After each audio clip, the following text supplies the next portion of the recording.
everyone, welcome to another edition of TH Media More in the Score, presented by Dubuque Bank and Trust. I am your returning host, Steve Ortman, and this is a very special episode. We are being graced by my favorite boss here today, the one, the only, Jim Leitner, TH Media sports editor. How's it going? Oh, very good, very good. Thank you to our studio audience as well. He's all excited today because the Patriots locked up Rob Gronkowski to a long contract, yes.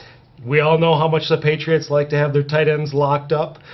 So, yes, if there's something here I could Gronk spike, I would. But yes, many more years of Gronk spiking going on for us. So, but as always, it's an exciting time here for sports. Kind of a potpourri episode here, if you will. A couple items we're going to touch on.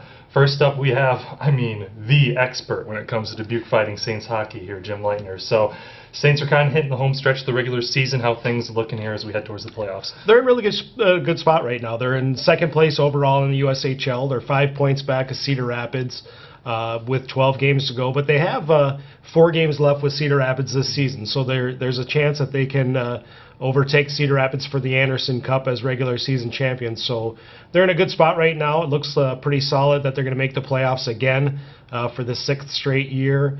So it's an exciting time at Mystique Ice Center right now. It does look like they're going to get in. So like I said, it's an exciting time of the year for Fighting Saints fans. Yeah, and when you look back at it, you've been covering them now for many years.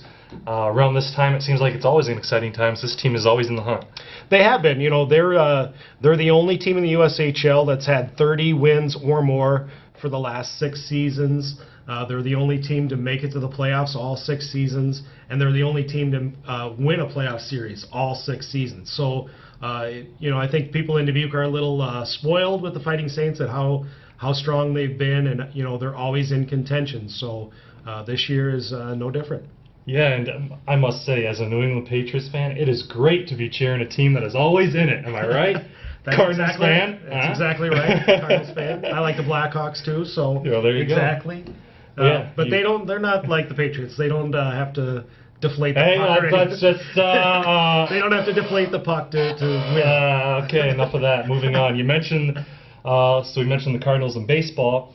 You're talking baseball. Spring training is kind of getting underway. Touch on a little bit with Colin Rea and the San Diego Padres. Yep, this is his first full season at spring training, the big league camp for the Padres. In the past few years, he's gone to the minor league camp. This is his first time with the big league camp, and it looks like he's got a really good chance to make the end of the rotation for the Padres this season. He got called up last year for the last 2 months of the season, and did a nice job, impressed the Padres enough that they invited him to the big league spring training camp this year. So he's got a real good shot. They like his size, they like his demeanor, and he's a guy who could have a really bright future with the Padres. Yeah, and kind of exciting to have an area player playing up in the big leagues for sure. It is for sure. It's been a long time since we've had someone from the Dubuque area in the big leagues, and it's been kind of fun to follow because last year when he got called up to the big leagues, it wasn't just Cascade that was really excited about it. It was really the whole Dubuque County that really rallied behind him and stayed up until 10 o'clock to watch his starts on the West Coast. Yeah. And he's a great kid. I know he's been back to the area in the off season, and he always gives back to the community too. So it's always nice to see a guy like that from your area, a nice kid, a good hardworking kid from a great family, make it to the big leagues, and hopefully it's a long, fruitful career for him. Yeah, absolutely. And other things going on right now, of course, you got the boys' state basketball tournament going on down in Des Moines. That's happening right now this week. We'll certainly have a wrap-up of that here as we head towards next week.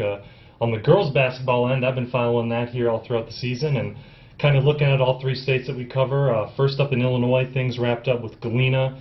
Girls basketball, they finished their season in the super sectional. They actually had the lead with the trip to the state tournament on the line there in the 4th quarter, but a very good Indian Creek team made a rally there late in the 4th quarter and stopped their bid to make it to the state tournament. We haven't had a team make it down to state in Illinois till it was about a few years ago. I want to say 2011 or 2012 when River Ridge Scales Mountain made it down there. So a really fine season for them. Katie Furlong, one of the best players in the area, and she's going to be back for her senior season next year, so they're going to be in it.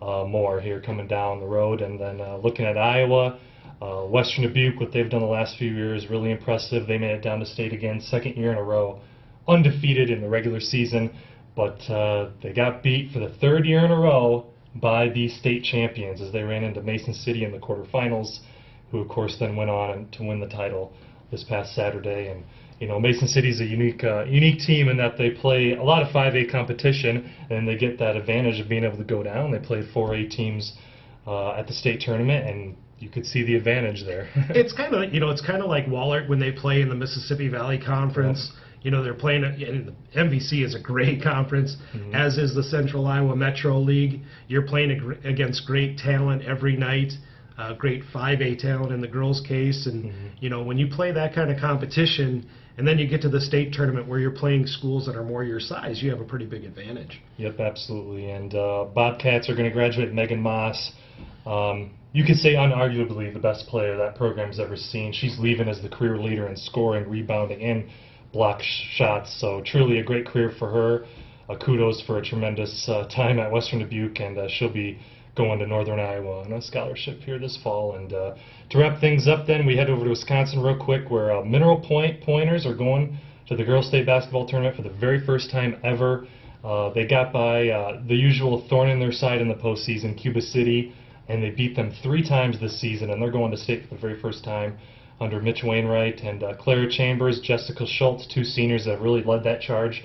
They'll be playing Eau Claire Regis on Thursday night, and it'll be very interesting to see how they do in their state debut. So a lot of things wrapping up, a lot of things just getting started. Seems to be the case with us all the time, huh? Definitely. You know, people always ask me, you know, when is your downtime of the season or the year? And it's actually a little bit in August, maybe around Christmas break. We get a little bit of a break, but from then it's pretty much full bore, you know, from the start of the school year all the way till like I said, August. Yep, absolutely. So we'll catch up with the boys state tournament next week, and that's going to do it for this episode. That's the boss, the big boss man, Jim Leitner. I'm Steve Ortman. That's going to do it for TH Media More in the Score, presented by Dubuque Bank and Trust. We'll see you next week.